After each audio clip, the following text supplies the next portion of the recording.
Je vais d'abord vous saluer au nom de Jésus-Christ. Alléluia, alléluia, Alléluia.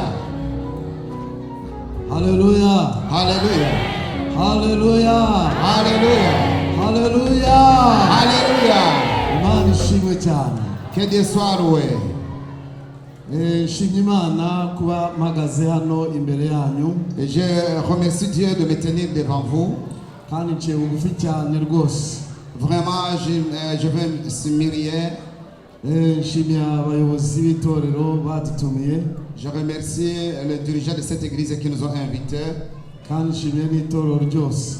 Je remercie donc toute l'église, toute l'assemblée. Kandi Imana ishimwe kubwa buri wese waje Et que Dieu soit loué à seul ou à celui qui est ici aujourd'hui. kugira ngo dufatanye kuzamura ibendera rya Kristo. Pour que nous soyons unis pour lever le drapeau de Jésus-Christ. Amen, amen. Amazina yanjye mwayumvise. Vous avez déjà entendu mon nom. Izina ryoroshye ni Atanaze. Le nom simple c'est Athanase.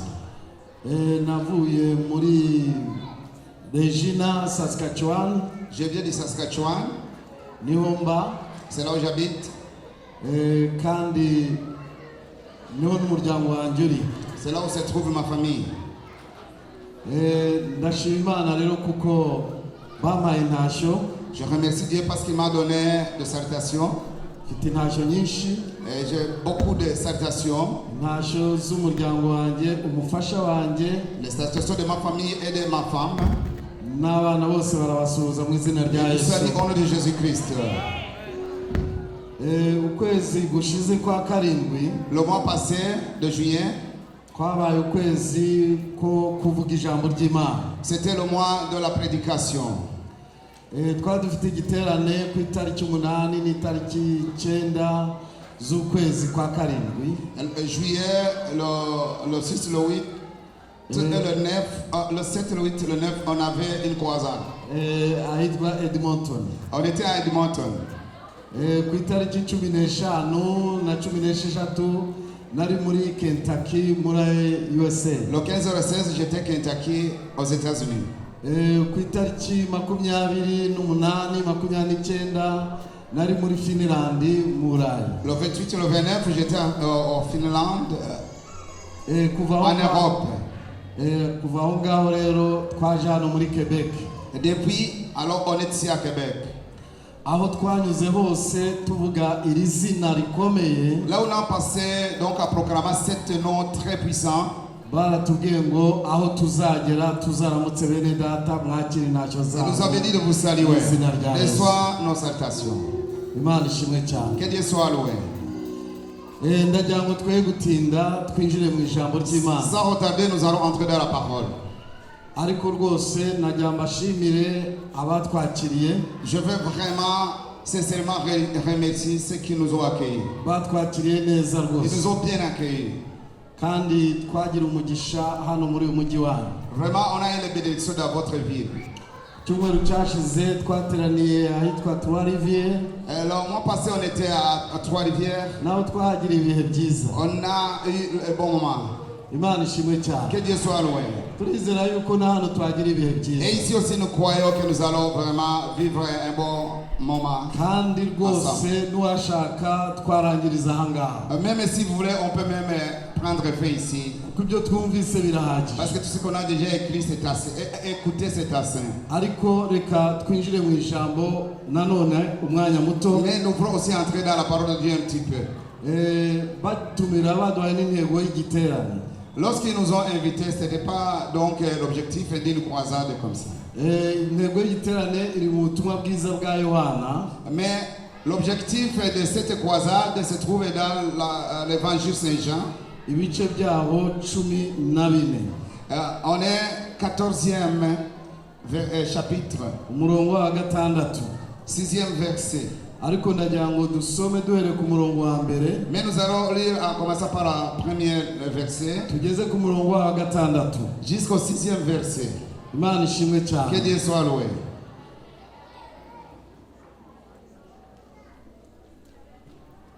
dusome mu izina rya Yesu. Nous lisons au nom de Jésus-Christ. Aravuga ngo nimuhagarike imitima yanyu mwizere Imana nanjye munyizere. Que votre cœur ne se trouble pas, croyez en Dieu et croyez en moi.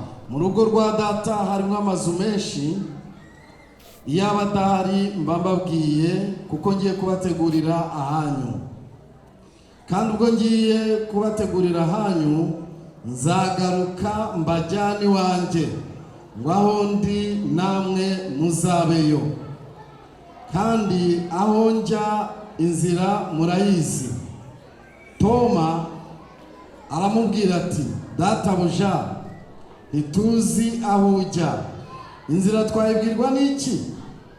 Yesu aramubwira ati, nijye nzira n'ukuri n'ubugingo, ntawe ujya kwa data ntamujyanye. Amen. Que votre cœur ne se trouble pas. Croyez en Dieu et croyez aussi en moi. Il y a beaucoup de demeures dans la maison de mon Père. Sinon, je vous l'aurais dit, car je vais vous préparer une place. Donc, si je m'en vais et vous préparez une place, je reviendrai et je vous prendrai avec moi. En fait, que là où je suis, vous y serez aussi. Et où je vais, vous savez le chemin.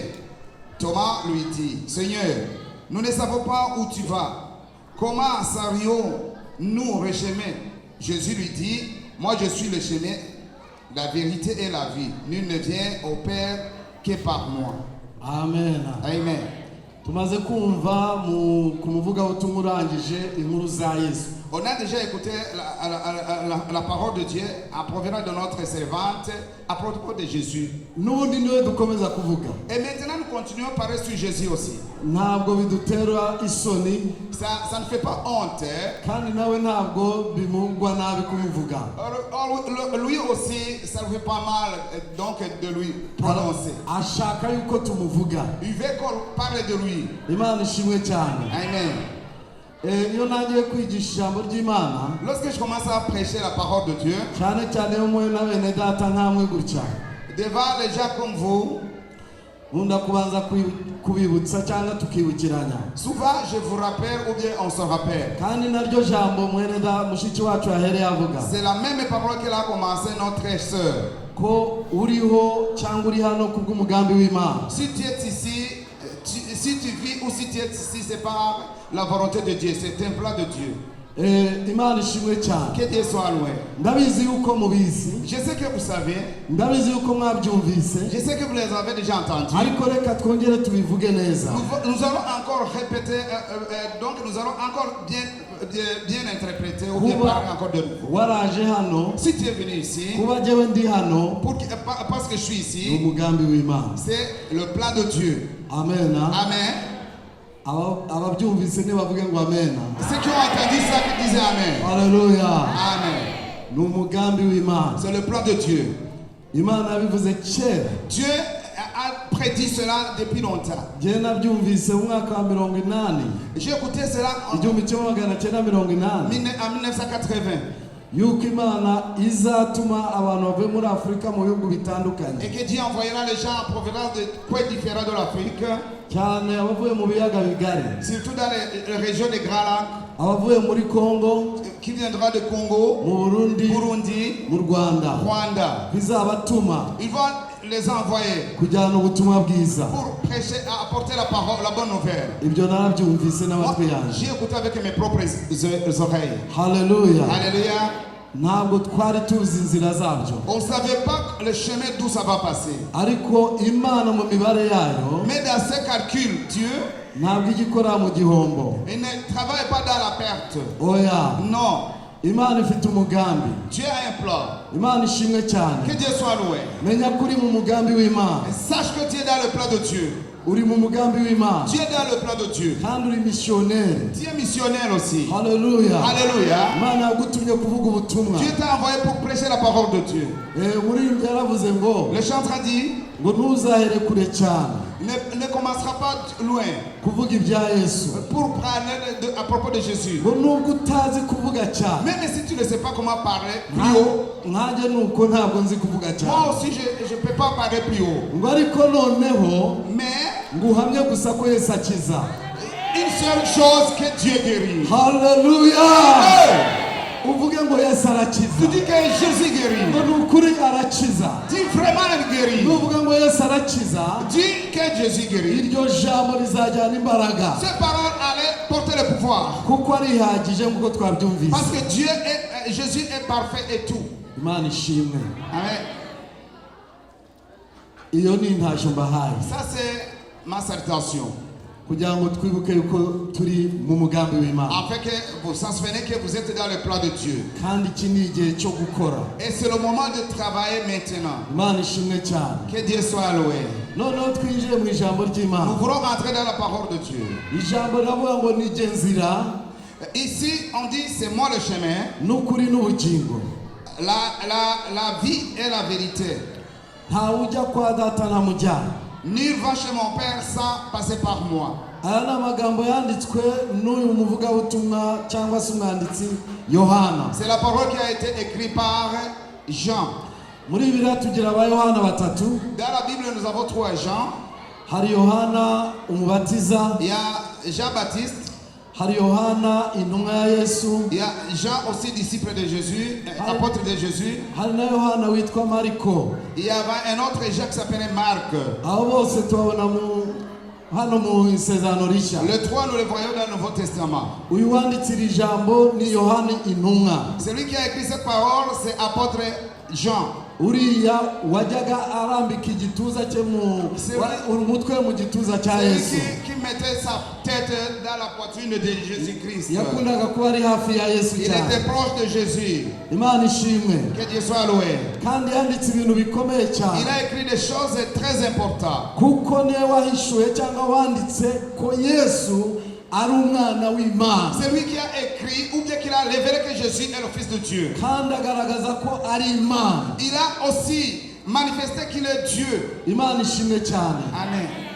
Mu gitabo yanditse muri ubu butumwa, Le livre qu'il a écrit dans cet évangile, niwe wanditse amagambo Yesu yagiye avuga. c'est lui qui a écrit les paroles que Jésus a prononcées. Avuga ngo jewe cyangwa mimi ndimi. Il disait moi je suis. Amen. Amen. Iri jambo Yohana niwe wagiye arivuga cyane. C'est Jean qui a parlé à propos de ces mots. C'est lui qui a écrit ces mots. Mu butumwa bwe birimo inshuro zirenze 13. Donc dans sa version, il y en a presque 13e fois cette parole. Yesu yivuga uwo ari we. Jésus se surnommait qui est-il? N'ahangaha rero Et ici aussi, nabwo aragaragaza uwo ari we. ici aussi, il montre qui est-il. Ni ingingo imwe mu ngingo zose yagiye avuga zirenze 13 yuko ari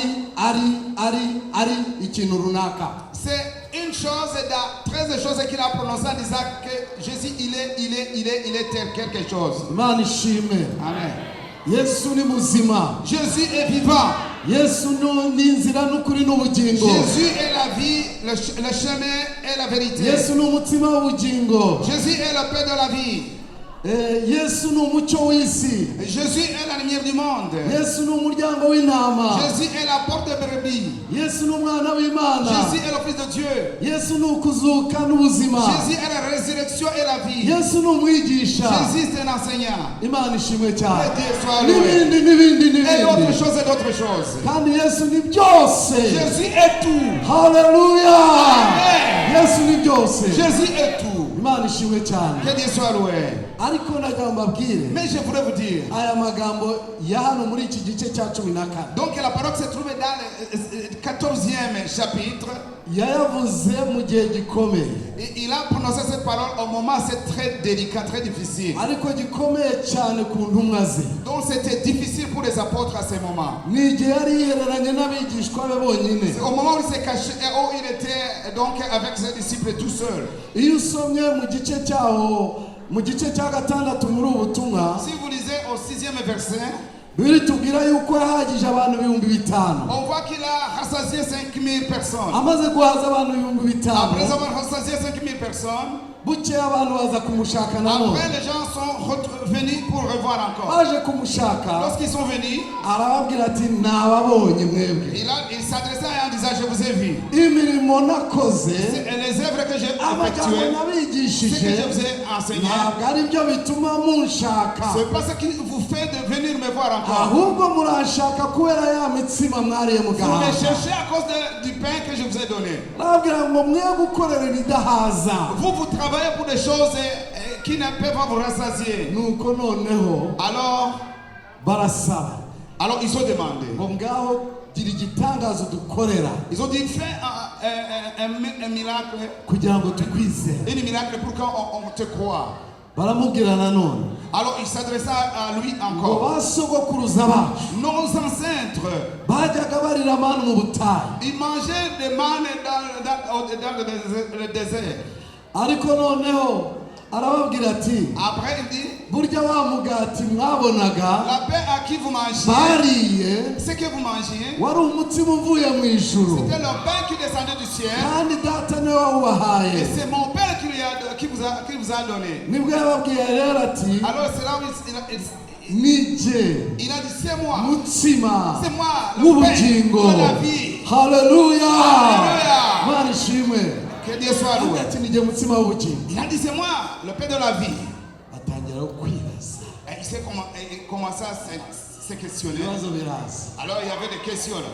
Bati ni gute uriya mugabo Comment cet homme-là, turamuzi cyane, on connaît d'abord cet homme. wabo turahazi, Et on connaît chez lui. turabazi neza. On le connaît. Ni gute yavuga ngo ni umutsima, Comment il dit qu'il est la paix.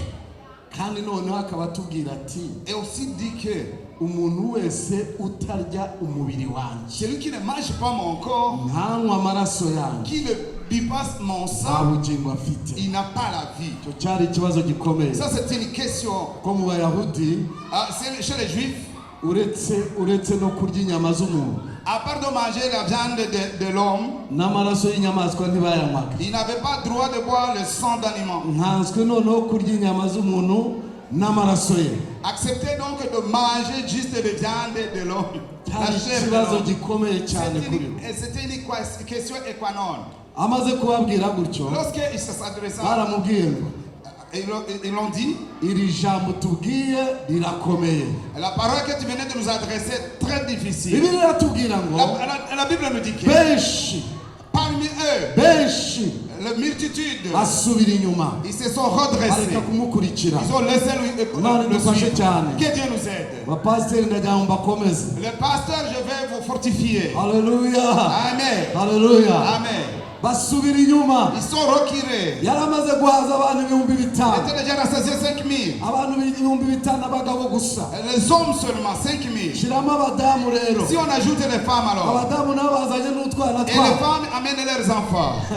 Imana ishimwe cyane. Que Dieu soit loué. ubwo bari nk'abantu ibihumbi makumyabiri yenda nibyo Il y mvuga avait jewe. presque 20 000, c'est ce que je pense moi. Ariko noneho Mais, nyuma yaho mu mwanya muto après, cyane, dans un clin d'œil, reba ufite itorero ry'abantu ibihumbi makumyabiri, les gars de l'assemblée de 20 000 personnes. ariko kuko ubabwije ukuri, Parce que tu ne parles la vérité, ari baravuze bati reka da, ils avaient dit iri arrêtez. jambo rirakomeye. Cette parole est très Imana compliquée. idufashe bene data. Que Dieu vous muri iyi aide. minsi ya none Dans nos jours, ijambo usanga rikomereye la abantu. parole est très difficile pour certaines Abantu personnes. ntibashaka gukurikira inzira igororotse, Les gens ne veulent pas suivre les chemins abantu étroits. abantu ntibashaka kubwirwa ukuri, Les gens ne voulaient pas qu'on les dise la vérité. ntibashaka gukora ku cyaha Ils cyabo. ne veulent pas que tu touches leur péché. Oya, Non. baravuga ngo iryo jambo Ils ont rirakomeye, dit ça, c'est très compliqué. byiza we nuko twakureka. C'est mieux que de t'abandonner. Yesu baramureka, Jésus, ils l'ont abandonné. barigendera, Ils sont allés. barahindukira, Ils ont retourné areba abigishwa be et regardèrent leurs 12 disciples. na babiri, Les 12. arababaza ati Il leur posait la question. bariya baragiye, Vous les avez vus, ils sont déjà partis. none namwe Et vous, murashaka kunsiga, vous voulez aussi m'abandonner? murashaka kunsiga? Vous voulez m'abandonner?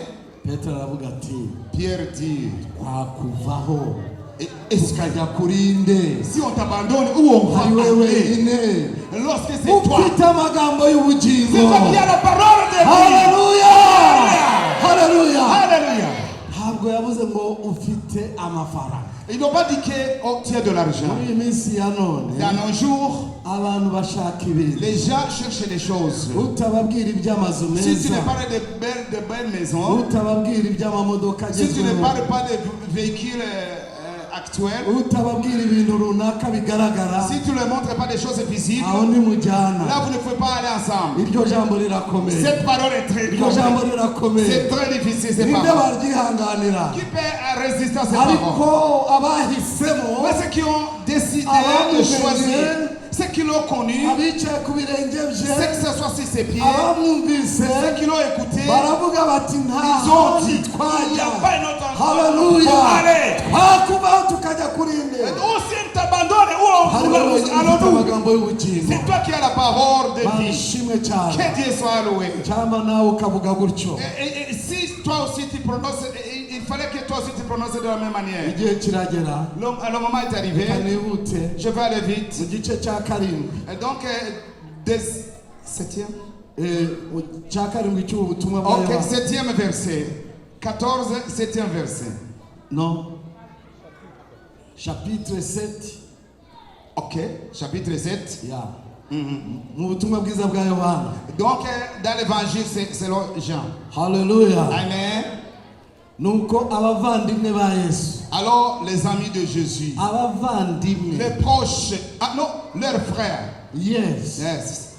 Abavandimwe ba Yesu. Le frère de Jésus. Mwibuke ko Yesu ariwe wari mukuru. Vous savez que Jésus, c'est lui qui était le plus grand. Yari afite barumuna be Il y rero. avait ses frères. Kandi niwe warebaga umuryango. Et c'est lui qui gardait la famille. Igihe rero cyarageze, Alors, le moment est arrivé. ajya mu murimo wa data. Il est allé dans l'œuvre de son Imana père. imufashe cyane. Amen. Que Dieu nous Agiye aide. mu murimo wa data. Lorsqu'il est allé dans l'œuvre de son père, barumuna be nabo barasigara. alors ses frères restaient. Ariko basigarana ikibazo. Mais ils avaient des Bibiri questions. tubwira yuko nawe batamwizeraga. La Bible nous dit qu'eux aussi ne le croyaient pas. Kuko ntabwo yari akibafasha ibyo akwiriye kubafasha. Parce qu'il ne les aidait pas ce qu'il devait les aider. Imana itugire neza. Que Dieu nous fasse du bien. Nuko noneho umunsi umwe aza mu rugo iwabo. Alors un jour il a retourné chez eux. Bibiliya ni kwitubwira C'est ça ce que la Bible nous dit. kuko abayuda bashaka kumwica.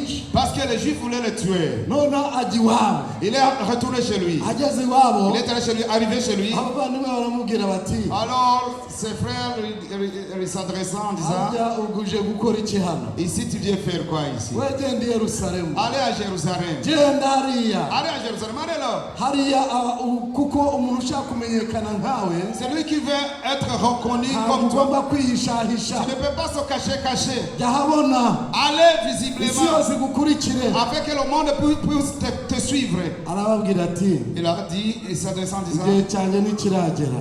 le moment n'est pas prêt. Imana idufashe cyane. Amen.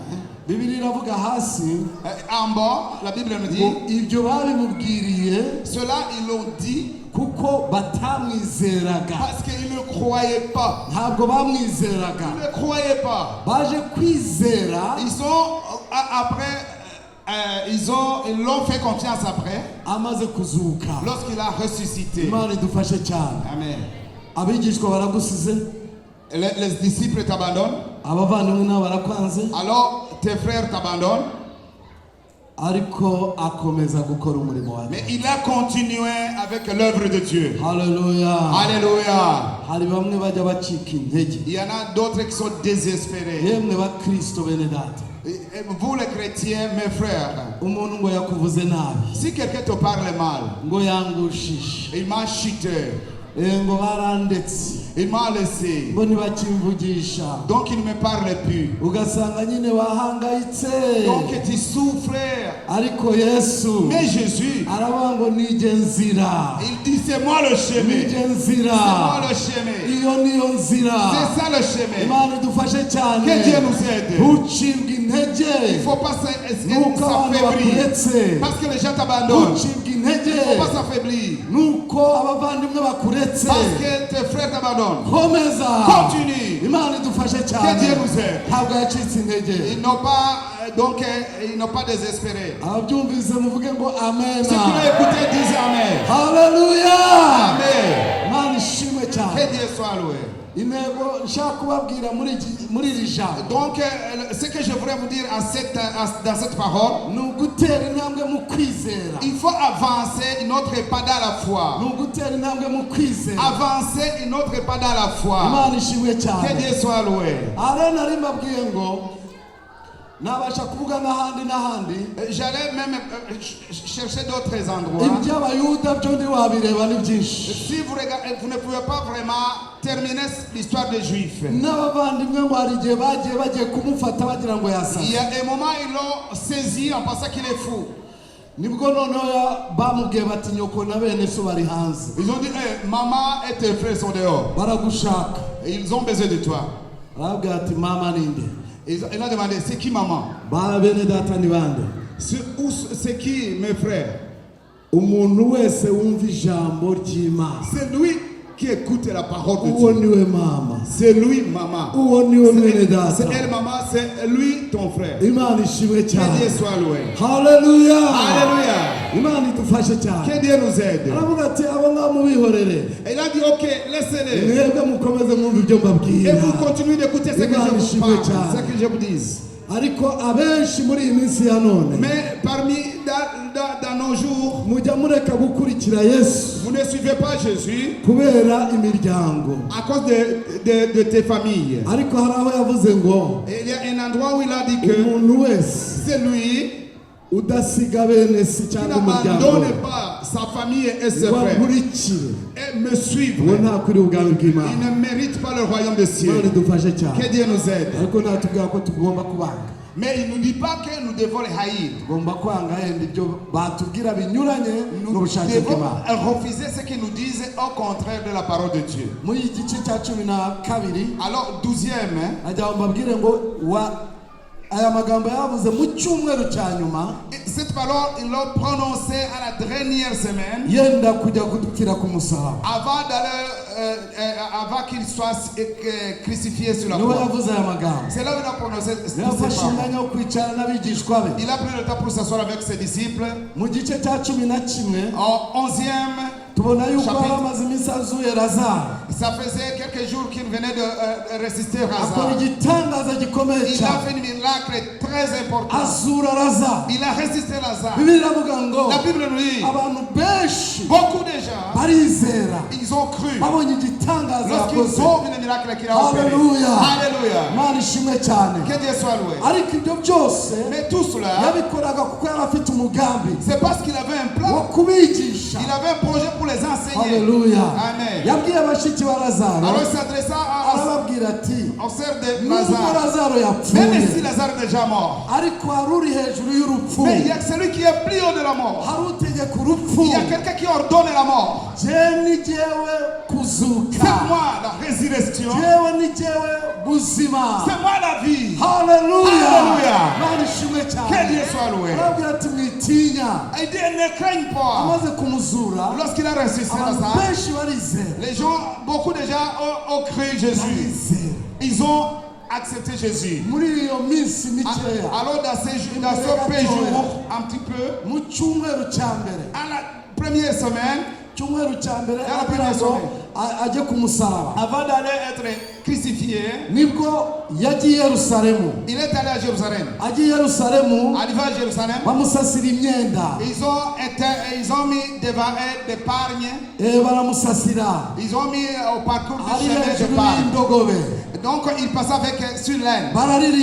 Et chantaient. Ils ont chanté. Ils ont dit Hosiane. Celui qui vient au nom de l'Éternel. Beaucoup de multitudes. Ils étaient à cet endroit. Que Dieu nous aide. Il montrait qu'il a manifesté qu'il est le roi. Alléluia. Alléluia. Qu'il est le roi. Mais dans un peu journée, ce que je voulais dire, je vais y arriver. Ici, ils étaient assis avec ses disciples. Donc il avait le temps de se converger. kuko igihe cyarageze parce que le moment est arrivé. Lazaro wazutse Lazare était ressuscité. nabo bashaka kumwica. Oh, Lazare ressuscité, on voulait aussi on voulait le tuer. Imana idufashe kugira ngo basibanganye ibyo Pour bimenyetso, effacer tout ceci. ariko ntawe ushobora kurwanya Imana. Mais personne qui peut combattre Dieu. Imana ishimwe cyane. Que Dieu soit loué. Yashaka kubigisha yuko Il voulait les enseigner que n'urupfu arutegeka. qui ordonne même la mort. Najya nkubwire mwene Je data, veux vous dire, mon frère, ntutinye ne craigne pas. nubwo bakubwira ngo uzapfa, Même s'il vous dit que tu mourras, we atabivuze ntabwo si ce wapfa. n'est pas lui qui l'a dit, tu Hallelujah. ne mourras pas. Amen. Iyo avuze ngo baho ubaho. Si tu vis, tu vis. Imana ishimwe cyane. Alors que Dieu soit loué. Nubwo abadogiteri bakubwira bati indwara irakwica, Même si le docteur te dit que tu mourras à cause de ces maladies, ariko iyo yavuze ngo baho mais s'il dit ubaho. que tu vis, tu vis. Haleluya. Amen. Kuko niwe nzira, Parce que c'est lui le niwe chemin, kuri, c'est lui la niwe vérité, bugingo. c'est lui Imana la ishimwe vie. cyane. Ibyo byose arabifite. Tout cela, il a eu dans ses mains. Haleluya. Alléluia. Nuko noneho Après, haboneka umugore w'umunyabwenge donc il y avait une femme intelligente, kwa Lazaro, chez Lazare. fata amavuta meza, Donc il a pris de l'huile. amavuta meza cyane, Il a pris de l'huile ahumura neza cyane, qui a un bon parfum. yibuka ineza Yesu Il yagize, s'en souvenait donc le bien qu'il a fait. yibuka ko Yesu yazuye musaza Il wawe, se souvenait qu'il a résisté son frère. abona nta kintu yabona amuha, Il a vu qu'il n'a rien à lui offrir. nta kintu yamwitura, Il n'a rien à lui offrir. azana ituro ritoya cyane, Il a amené une petite offrande. azana amavuta, Il a amené de l'huile. ariko ayo mavuta hari igiciro cyinshi, Cette huile était l'huile vraiment très coûteuse. parfait, Un bon parfum très coûteux. ngo ahumura neza cyane, Vraiment qui sent bon. ngo nuko aragenda Puis il est allé. aca bugufiya Il s'est humilié imbere ya humilié Yesu, devant Jésus. ayasuka ku birenge bye, Il a versé sur ses pieds. afata imisatsi ye, Il a pris ses cheveux. ahanaguza ku Il a birenge, commencé à nettoyer. ahanaguza ku Il a birenge, commencé à nettoyer. umuhumuro uratama. Alors le parfum était éparpillé partout. Haleluya. Alléluia. Imirimo yawe Tes œuvres, myiza tes bonnes œuvres, igihumurira Imana. c'est une bonne odeur devant Dieu. Haleluya. Alléluia. Imirimo yawe myiza igihumurira Imana. Tes bonnes œuvres que tu fasses, c'est un bon parfait devant Dieu. Uyu mugore Alors cette femme, nuko haza kuboneka umuntu umeze nka Siba, il est arrivé quelqu'un qui était comme Sira, twamaze kumva, qu'on a déjà entendu. wari mu ntumwa ze Il était parmi les apôtres, witwa Yuda. qui s'appelait Jude. Aravuga ati ariko Il a dit, mais aya mafaranga ara, ces parfums, ubu ngubu iyo tugurisha si on allait vendre, noneho le vendre, noneho et en fait, tugafasha abakene, quand on devait prendre cet argent pour aider les pauvres, Imana itugirire que neza. Dieu nous aide. Hari abantu bameze batyo Il y a des personnes qui sont comme ça, badakora umurimo w'Imana neza, qui ne servent Dieu comme il faut. ngo bari gufasha abakene. Il dit qu'ils sont en train d'aider les pauvres. Reka mbivugeho gatoya. Je vais parler à propos de cela. Hari un petit abantu peu. badatanga icya cumi mu Il y a nzu des gens y'Imana. qui ne donnent pas les dîmes dans la maison de Dieu. Hari abantu badatanga amaturo mu nzu Il y y'Imana. a des gens qui ne donnent pas les offrandes dans la maison de Dieu. Avuga ngo tugiye gufasha abakene. Il dit que nous allons aider les pauvres. Reka mbabwire bene Je data, vais vous dire, mes frères, abenshi muri bo parmi eux, icyo cya cumi n'ubundi ntabwo bagifashisha abakene. même les dîmes, ils ne donnent pas aux pauvres. Oya, Non. kuraho nk'amadolari 20, Il va prendre 20 dollars, 30, 30. agafasha umukene, C'est ça ce qu'il va envoyer pour les pauvres. ayandi agashyira mu L'autre, mufuka. il va déposer dans sa Uwo poche. ni umwuka wa Yuda. Ça, c'est l'esprit judaïque des Juifs. Umwuka wa Yuda. Ça, c'est l'esprit de Judas. Imana Que itubabarire. Dieu nous pardonne. Nimba ubikora gutya Imana Si tu ikubabarire. fais comme ça, que Dieu te pardonne. Haleluya, haleluya. Alléluia, alléluia. Ntabwo muri bunyikirize none. Je vois que vous ne pouvez pas me répondre Amen. Haleluya. Alléluia. Yes. Iryo naryo ni iry'umwuka. Jya mubwire mwene data. Je vais vous dire, mon frère, Korera Imana neza. serve Dieu convenablement Nk'uko comme il faut. Imana ibivuga ubikore gutyo. Tel que Dieu te dit, Wumvira fais-le Imana. dans la maison de Yesu l'Éternel. aramubwira ati Alors, Yuda we, Jésus ni kuki mushaka kubabaza uyu mugore? Jésus s'adressa à Judas.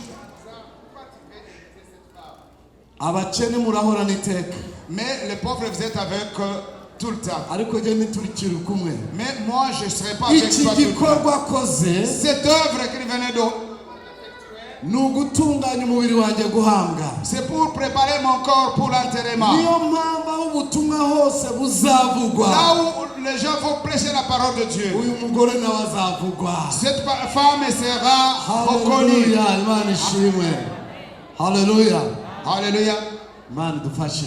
Que Dieu nous aide. Kanihute. Je vais aller vite. Kuri iki gice rero harimo byinshi navuga hano. Il y a beaucoup de choses que je peux parler ici. Muri iki gice cya 13 Ici, donc dans le chapitre 13, hari imirimo yakoze ari kumwe n'abigishwa be. il y a des choses qu'il a fait lorsqu'il était avec ses disciples. Ari kumwe n'abigishwa be Avec ses disciples. barihererana. Donc il se sont mis à regard. Ashaka ko bazamuka mu ntambwe yo kwizera. Il voulait qu'il monte spirituellement, dans un autre étape spirituel.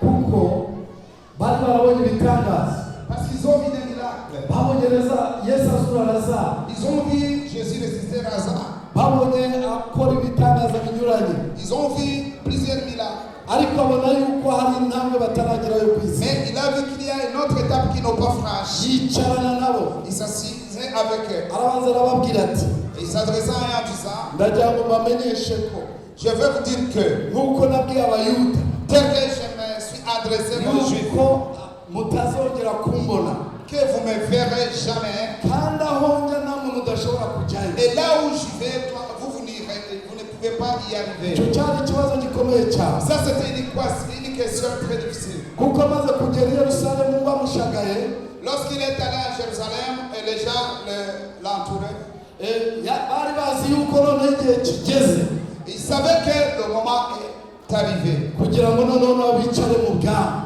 pour qu'il s'assoie, il soit donc régné avec Jésus. Batungwa n'amagambo babwiye. Donc ils se sont étonnés selon la parole que Arabwira Jésus ati les a. rero Il dit, alors maintenant, ubu ngubu muri gihe gito mukambona n'igihe gito mwe mutakimbona. il y a un peu de temps que vous allez me voir, il y aura un autre temps que vous ne me verrez jamais. Ati kandi nk'uko nabwiye Abayuda, C'est que tel que j'avais adressé aux Juifs, nk'uko nabwiye Abayuda, tel que je me suis adressé aux namwe Juifs, niko mbabwira.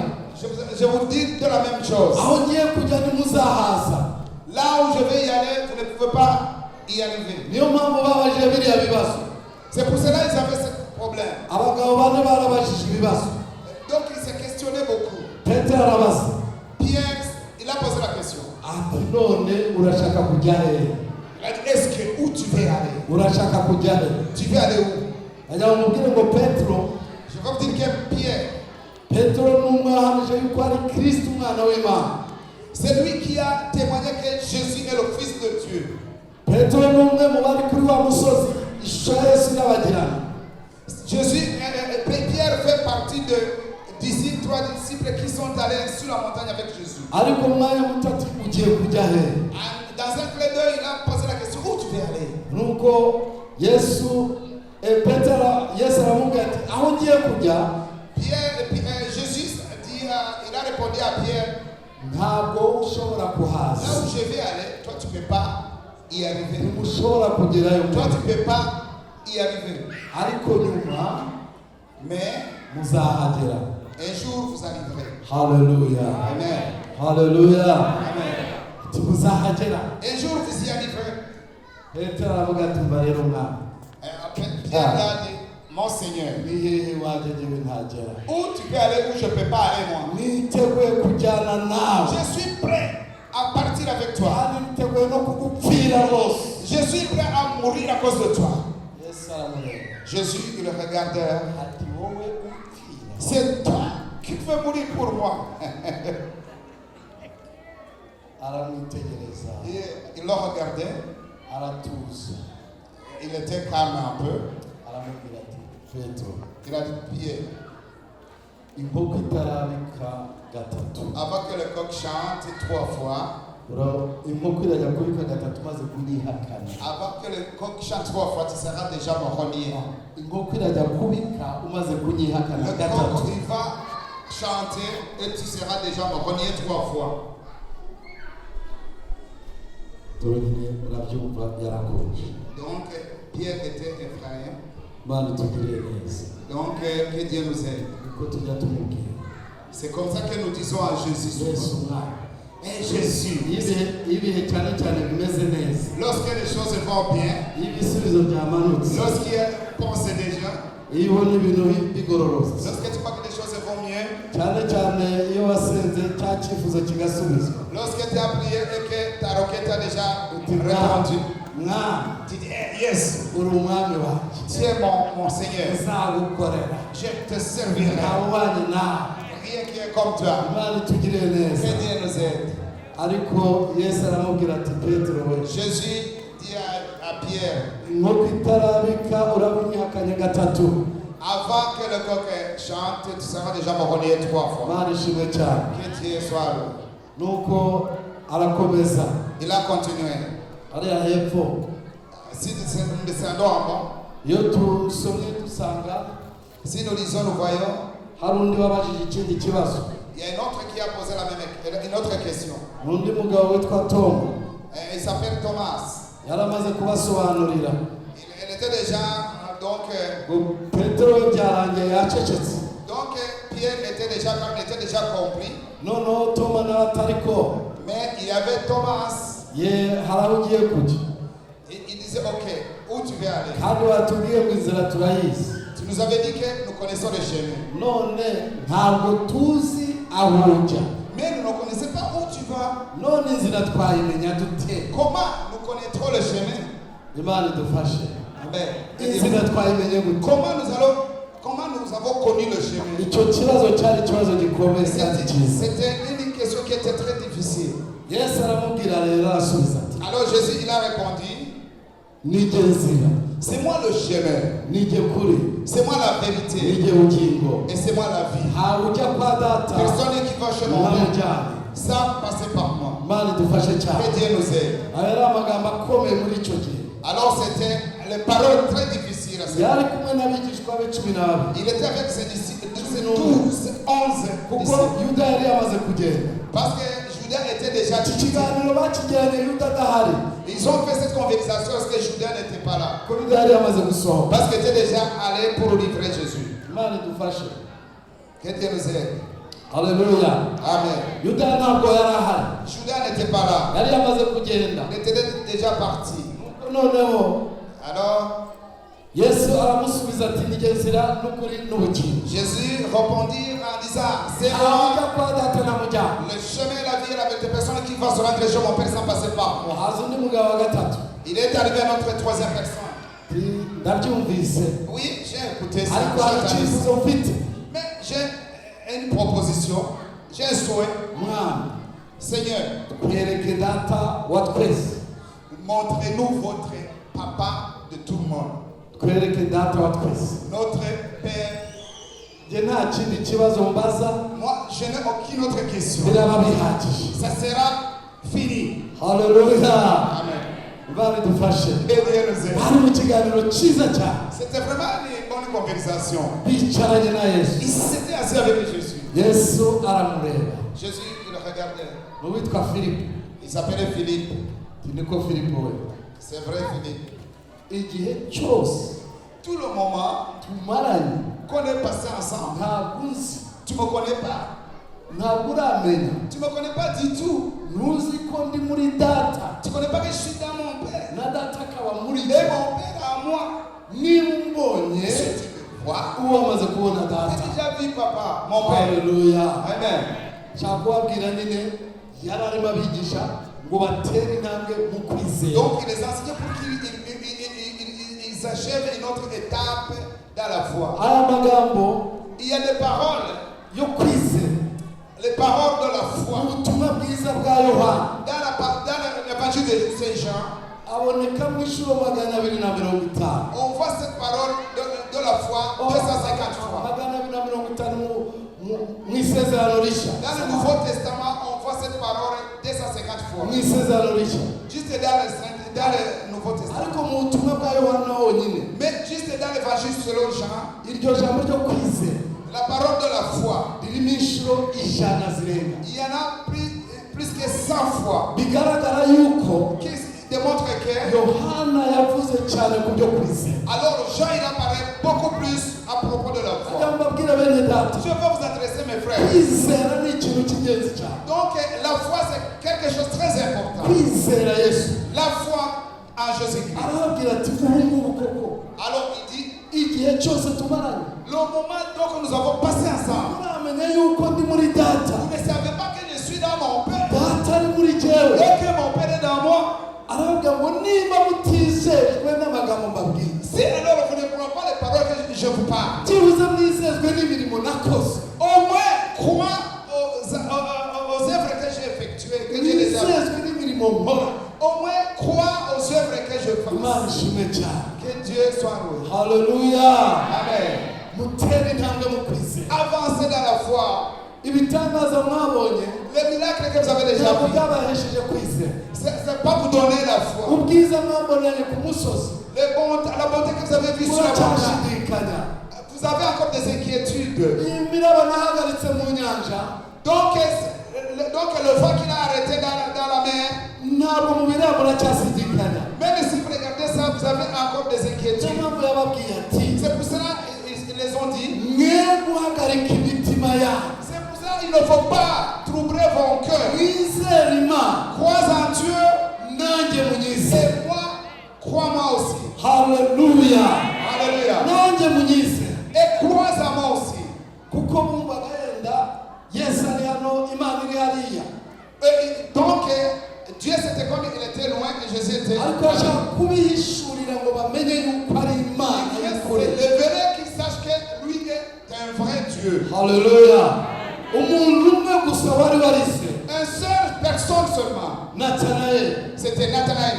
nabwo ari uko bamubwiye yesu amubwiye ati nakubonye uri munsi ya cya giti. Mais il a cru parce que Jésus lui avait dit, je t'avais vu lorsque tu étais assis en dessous d'un arbre. niwe wavuze ngo rabi, C'est lui qui a dit, Rabbi. ati mwami wanjye Il a dit, oh mon roi kandi mana yanjye. et mon Dieu. haleluya. Alléluia. haleluya. Alléluia. we yahishuwe ko kristo ari imana. C'est lui qui a révélé que Jésus est le Dieu. najya mubwire ngo yesu uri muri Je wowe peux vous dire que Jésus qui est en toi, ni imana. c'est le Dieu. hari ikintu adusaba kimwe. Il y a quelque chose qui te demande. imana idufashe cyane. Que Dieu nous aide.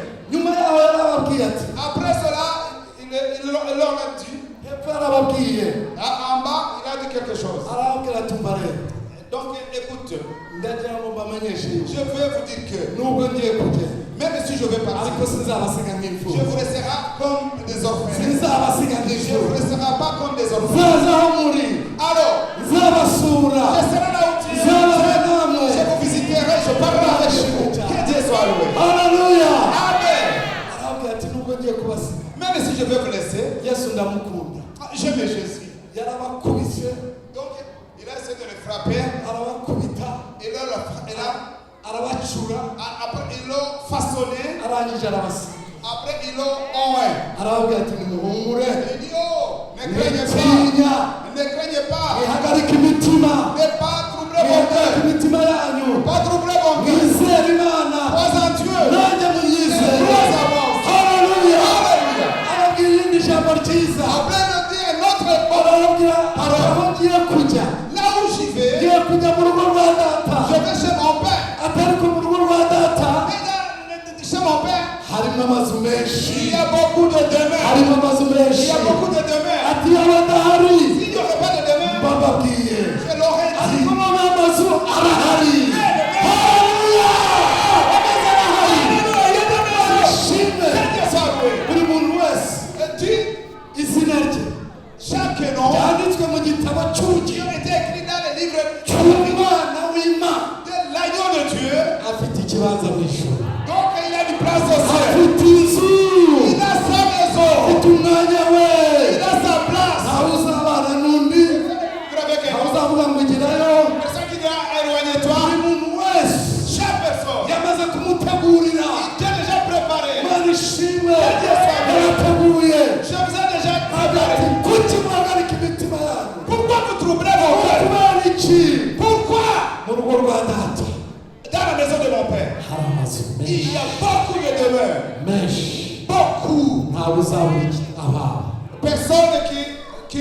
n'aura pas, qui perdra la place, qui marquera la place.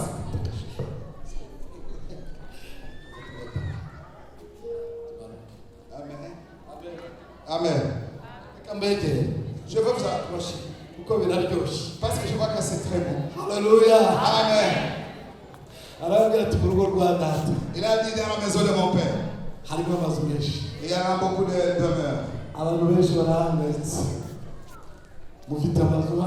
Ici, beaucoup vous avez des maisons. Il y en a d'autres qui louent. Donc, ici, il y a des dettes et des dettes. Que Dieu nous bien aide. Mais dans la maison de mon père, il y en a des maisons. Et on ne paye pas. Alléluia. Et personne qui marquera sa maison. Ce sera ta maison personnelle. Personnelle. Ah, je veux vous dire aussi. Je vous avais dit à propos du ciel. Comment cet endroit se sent. Comment les quartiers sont bâtis. Comment les quartiers donc les chemins en or.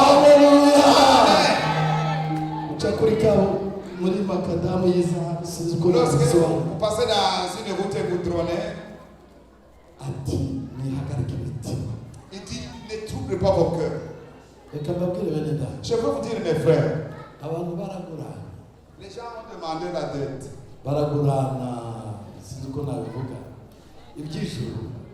Les choses du ciel. Là où Jésus nous a adressé dans la maison de son Père, il y a un moment donné on oublie cela. Mais souvent tu souffres. Tu es dans la souffrance. Et travailler c'est bien. Avoir la richesse c'est très important. Mais il y a la richesse qui dépasse l'autre richesse. Alléluia. Amen. Il y a la richesse qui dépasse les choses d'ici mondaines. Tu ne peux pas les comparer avec des choses du ciel. Il faut que Dieu vous ouvre les yeux. Mais Jésus les ouvrira les yeux. Il a vu qu'ils n'ont pas vraiment saisi ce qu'ils voulaient pas. Alors il a dit, je veux dire, je veux faire quelque chose. Je veux vous envoyer de l'aide. C'est le Saint-Esprit. Lorsqu'il viendra, il va vous interpréter ou bien il vous dira la vérité. Parce que eux étaient encore fermés dans leur tête. Que Dieu nous aide. Encore, il s'adressa à eux en disant, si vous m'aimez, vous allez respecter mes commandements. Si vous m'aimez, vous allez marcher selon mes commandements. Et moi, je demanderai mon Père. Lui qui nous envoyera. Celui qui restera avec nous. Alléluia. Amen. Et ça se peut pas que le monde le reçoive. Je veux vous dire, mon frère qui est ici, les personnes mondaines ne peuvent pas recevoir le Saint-Esprit. Ça ne se peut pas. C'est lui qui n'obéit pas la parole de Dieu. C'est lui qui n'écoute pas le commandement de Jésus. Quand tu ne serres pas ta parole, sa parole à ton cœur, tu fais ce que tu veux. Après tu veux le Saint-Esprit. Ça X c'est non. Le Saint-Esprit n'existe pas pour les païens. C'est cela qui... Non. Et vous aussi. Pétre, Johann. Et toi Jean. Et toi Jacob. Et toi Philippe. Et toi Thomas. Si vous ne m'avez pas écouté, ce Saint-Esprit vous ne le verrez jamais. Si vous m'aimez, vous allez respecter mes commandements.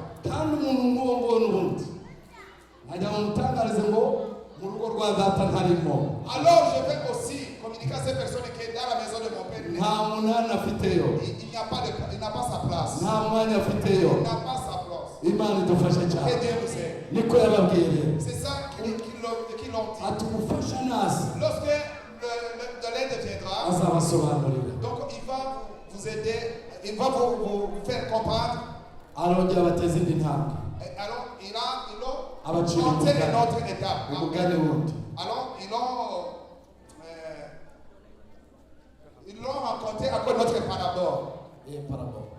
Arababwira ati, En disant, jyewe ndi umuzabibu, moi je suis un figuier namwe muri amashami. et vous êtes les branches. Ishami ryose Si les branches ritera imbuto. ne produisent pas de fruits, Muneze amatwi. est-ce que vous m'écoutez? Abari kunyumva murambura Ceux qui ibiganza. m'écoutent, lève votre main. Haleluya, haleluya. Amen. Munyumve neza. Écoute-moi bien. Ishami ritera imbuto. Les branches qui ne produisent pas de fruits, Data arikuraho. Dieu essaie de l'ôter. Arikura kuri uwo muzabibu. Donc il ôte sur le figuier. Iryo shami ntabwo rigumaho. Ces branches ne résistent pas. Ko rya rindi ryera imbuto. L'autre qui produise, Arikuraho amahage cyangwa il va essayer de le mander. haleluya. Amen. Kugira ngo rirusheho kwera. Avec qu'elle puisse encore produire plus. Imana idufashe. Que Dieu nous aide. Kwera imbuto. À cause des fruits. Arababwira ati ishami ryo muri jye. Alors, les branches qui est en moi, Uwitwa umukristo utera imbuto. le chrétien qui ne produise pas de fruits, Uwabatijwe. Kumva ngo narabatijwe. celui qui a été baptisé, Kumva ngo ndi uwo mu idini rinini. lui il se dit je suis baptisé, je suis dans telle église, Ni mu itorero rimeze gutya. je suis dans une église qui s'appelle comme ça, Ni muri Pentecote. je suis dans un Pentecôte, moi aussi je suis dans un Pentecôte. Ariko nimba utera imbuto, Mais si tu ne produis pas, Imana izakugukata et gukora. Dieu va vous couper et vous allez. Imana itugirire neza. Que Dieu nous vienne en aide. Yesu aravuga ngo ayo mashami barayegeranya Alors il a dit que toutes ces branches coupées, on les bakayashyira ramasse, mu muriro. on les décime dans le feu. Ça doit décimer. Agashya Ça sera décimé. ntacyo uwo muntu aba amaze. Parce que ces personnes ne servent à rien. Abantu benshi babujijwe kwinjira mu itorero Les gens ont privé d'entrer dans l'église kubera twebwe abitwa abakristo dutera imbuto. à cause de nous, les chrétiens qui ne produisent pas de fruits. Imbuto zitari nziza. Nous produisons des fruits qui ne sont pas bons. Avuga bati nimba gukizwa ari biriya jyewe sinawe. Il dit si vraiment le salut est ce que je vois sur telle personne, Uzi amagambo y'uriya mugore. tu sais la parole de cette dame, Uzi amagambo y'uriya mugabo. tu sais la parole de cet homme. Ingo zirimo zirasenyuka. Donc les foyers sont en train de se briser. Ndetse no mu bakristo byagezemo. Même chez les chrétiens, c'est déjà rendu. Barapfa iki? Qu'est-ce qui arrive? C'est quoi? Barapfa amadolari. C'est quoi les chicanes? Barapfa amadolari. C'est à cause des dollars. Barapfa utuntu n'utundi. Il y a des petites choses. Baretse iby'ijuru. Ils ont abandonné les choses du ciel. Nta mbuto zihari. Ils n'ont pas de fruits. Imana iza kubakata. Alors on va commencer à les couper. Imana irabakuraho. Alors Dieu va les couper. Bariko izera imbuto. Mais les branches qui produisent des fruits. Haleluya. Alléluia. Ngo zira Yesu aravuze ngo data azikuraho amahage. Donc Jésus va les sacrer. Ngo noneho zikarushaho kwera. Et ça continue encore. Haleluya, haleluya. Amen. Bibiri ikavuga ngo wezwa nagumye C'est les yezwe. saints qui continuent d'être saints. Ngo wandure nagume yandure. D'être souillés qui continuent d'être Ngo souillés. ariko igisubizo kirahari ngo ndaza vuba. Mais la dernière réponse, je viens bientôt. Kandi nzanye ingororano. Je viens avec des Kugira récompenses. ngo niture umuntu wese Afin que je récompense ibikwiriye ibyo yakoze. chaque personne selon ses œuvres. Imana idufashe. Que Dieu nous aide. Yabwira abakristo nti Je me suis adressé aux chrétiens en disant que umutima n'urya ruswa le cœur n'est pas corrompu. Ok, le cœur n'est pas corrompu. Umutima ntabwo ujya urya ruswa. Et le cœur ne mange pas la corruption. Abakozi b'Imana umutima n'urya ruswa. Le cœur ne mange pas la corruption, ne reçoit pas la corruption. Bakristo umutima n'urya gusubiza umutima n'urya haleluya ushobora kugaragara neza imbere y'abantu Je peux manifester que je suis correct devant les gens. ushobora kuvuga ubutumwa bwiza Je peux vous prêcher. ushobora kuririmba neza cyane Je peux chanter et danser. ushobora gusimba no Je peux guhimbaza danser au moment de louange. ariko hari igihe umutima ukubwira ngo yewe Et à un moment donné, le cœur te dit ouais. nguruka ibyo waraye ukoze Tu t'en souviens ce que tu as fait cette nuit. umutima ntabwo urya ruswa Parce que le cœur ne reçoit pas de l'argent. imana idufashe cyane Que Dieu Dieu t'aide. najya mwibutsa iryo jambo rizirikane Je ko tugiye gusenga vais vous rappeler cette parole tugiye gusenga imana parce que nous allons prier. tuzamure kwizera kwacu imbere y'imana Il faut que nous montons notre foi devant Dieu. dutere intambwe mu kwizera Avance dans la foi. tube muri yesu Nous devons vivre entrer dans Jésus. arababwira ati mube muri jye Ils ont dit, vive en moi, vis nanjye en moi, mube muri mwebwe et moi vis en vous. mwumve umugambi wa yesu Écoutez le projet de Dieu, de Jésus. ni ukugira ngo tube muri we Et c'est pour que nous vivons en lui, kuko nawe ari mu mana data parce que lui, il est en Dieu, noneho twese tube turi mu mana afin que nous tous nous soyons en Dieu. niyo mpamvu ijambo ry'imana rivuga C'est pour ça que la parole de Dieu nous dit, ngo abera bo mu isi nibo mfura zonyine nishimira donc que les saints qui se trouvaient sur terre, c'est eux que je l'apprécie. ntabwo ushobora kuba uwera utari muri Tu kristo ne peux pas être saint sans être en Jésus-Christ. ntabwo ushobora kunesha utari muri Tu kristo ne peux pas vaincre sans être en Jésus-Christ. nesha kuko turi muri we Nous verrons parce que nous sommes en lui. hanze ya yesu En dehors de Jésus, umeze nka rya shami ryumye c'est comme les branches d'un sec. ni ukuri pe C'est vrai. ibyo wakora byose Tout ce que tu peux faire, uko wagaragara kose tel que tu dois uko apparaître, wakwitwa kose tel qu'on va vous surnommer, dufite amazina y'imirimo dukora et nous avons aussi le nom selon nos œuvres. turi ba bishopu Nous sommes des bishops, turi ba apotre nous sommes des apôtres, turi abavugabutumwa bakomeye nous sommes les prédicateurs, turi abakristo byo mu matorero tuvuga ngo turi intangarugero nous sommes des chrétiens exemples ariko dans niba les hatariho églises. imbuto Mais s'il n'y a pas de fruits, azakubwire ngo urarushwa n'ubusa je vais dire que tu te fatigues pour rien. kwihana Il faut venir se repentir. imana idufashe cyane Que Dieu nous aide. haleluya Amen. haleluya Amen. imana ishimwe Que Dieu soit loué. igihe cyarageze Le moment est arrivé. noneho baza kugeza igihe yesu arababwira Alors Jésus, à un moment donné, ils les ont dit, ati ubu rero maintenant alors, ngiye kujya kwa data je vais aller chez mon père. kuko navuye kwa data ngiye Parce que je gusubira suis kwa venu de data mon père, je vais retourner chez mon père. noneho abigishwa baramubwira bati Alors les disciples, noneho tubwije ukuri et ils ont dit, maintenant tu nous dis la vérité. tubwiye byose Tu nous dis tout. kandi turizera yuko Et nous croyons que uri umwana w'imana tu es le Fils de Dieu. none aravuga ati noneho murizeye Après, et c'est maintenant vous avez la foi.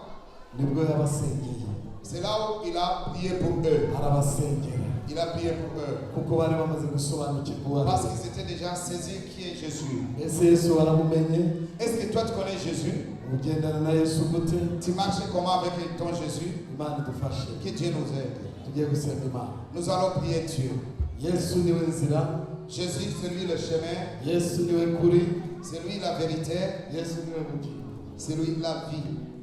fata umwanya dutekereze ku ijambo ry'imana Prends le temps pour ijambo twumvise bwa mbere ruminer la parole que nous avons entendue avant no kubwira ijambo tumaze et kumva cette parole que nous venons d'entendre. imana idufashe Et que Dieu nous aide. yarabasengeye Il a imposé les mains sur eux. abasengera basabira umwuka wera Il a prié pour eux pour qu'ils aient le Saint-Esprit. abaha amasezerano meza Ça, c'était vraiment des mots. Ils leur donné des bons promesses. amasezerano yo kubana nabo Donc, les promesses de vivre avec lui. yarababwiye ngo sinzabasiga nk'imfubyi Lors de je ne vous laisserai pas comme des orphelins. nzabana namwe Je serai avec n'uyu vous. munsi ari kumwe natwe Même aujourd'hui, il est avec nous. imana ishimwe cyane Que Dieu soit loin. haleluya Alléluia. reka dufate umwanya dusenga Imana. Alors nous pouvons prendre le temps pour prier Dieu. Mwumvise ijambo rya mbere ryaje. Vous avez entendu la première parole. Ushobora kuba ufite ibibazo Ça se fait que tu as des questions, bikugoye, des choses qui vous sont difficiles. aho kubiha Yesu ukabiha abantu. Au lieu de donner tous tes pardons à Jésus, vous donnez Yesu aux hommes. arihagije, Mais Jésus est tout. yiteguye kukugirira neza. Il se prépare pour te faire du bien. Ariko ikintu cya mbere Mais première chose, ni uguhindukira. se retourner. Mbese kwizera uracyagufite? Est-ce que tu en as encore la foi? Uracyahagaze mu kwizera? Tu es debout encore dans la foi? Imana idufashe. Que Dieu nous aide. Tugiye gusenga Imana. Nous allons prier Dieu. Kugira ngo mbaze umuntu wumva Je veux demander yifuza yuko dusenga Imana nawe. quelqu'un qui a besoin qu'on prie avec eux, ou bien les gens qui ont besoin de prier, Kugira ngo Yesu yongere kumuvugurura, afin que Jésus puisse encore le yongere renouveler, kumwongerera kwizera, afin qu'il ajoute encore la foi, yongere kumubona bushya mu bugingo bwe. afin qu'il voit donc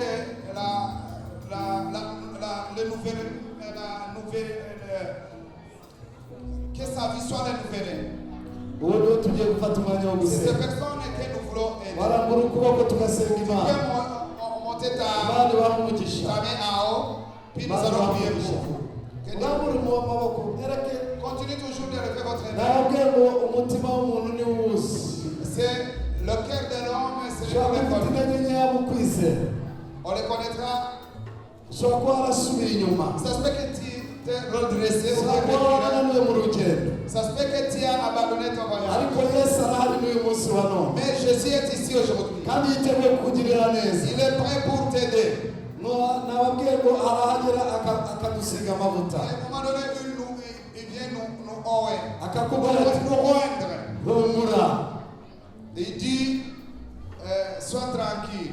Petero nubwo yamwihakanye, Malgré que Pierre le reniait, ariko Petero yavuyemo umukozi w'Imana ukomeye, Imana ishimwe. après il est devenu un vrai serviteur. Haleluya, Alléluia. haleluya. Nawe nubwo wabona uyu munsi, Même si tu n'es pas capable aujourd'hui, wowe mubwiza ukuri gusa. dis-lui la vérité Utari seulement. umunyantege nkeya. Parce que dis que tu es, Kugira ngo wongere unyambike imbaraga. faible, que tu as besoin de la Urukundo nta soni fortification. bitera. Tu peux monter Kujya en kwa procès Yesu sur nta ta soni vie. bitera. Ça ne fait pas honte. Imana ishimwe. Que Dieu soit loué. Ababishaka baza hano Ceux qui dusenge. ont besoin, ils peuvent avancer ici. Turasengera Imana. Hano hari Nous allons abakozi prier b'Imana. pour eux. Ici, il y a des serviteurs de Dieu. Turabasabira imbaraga z'Imana. Nous allons prier pour donc la Imana fortification. yongere kubavugurura. Alors Dieu va le renouveler. Imana yongere kubambika imbaraga nshya. Dieu va encore le vêtir de la puissance.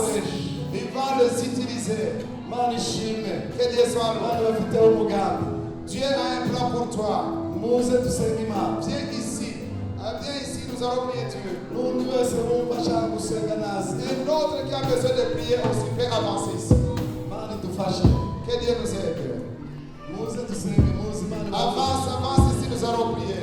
Muze dusenge Imana. Nous allons prier Dieu. Wowe ushaka imbaraga z'Imana. Si tu veux la Wowe force ushaka de kongera Dieu, guhindurwa mushya.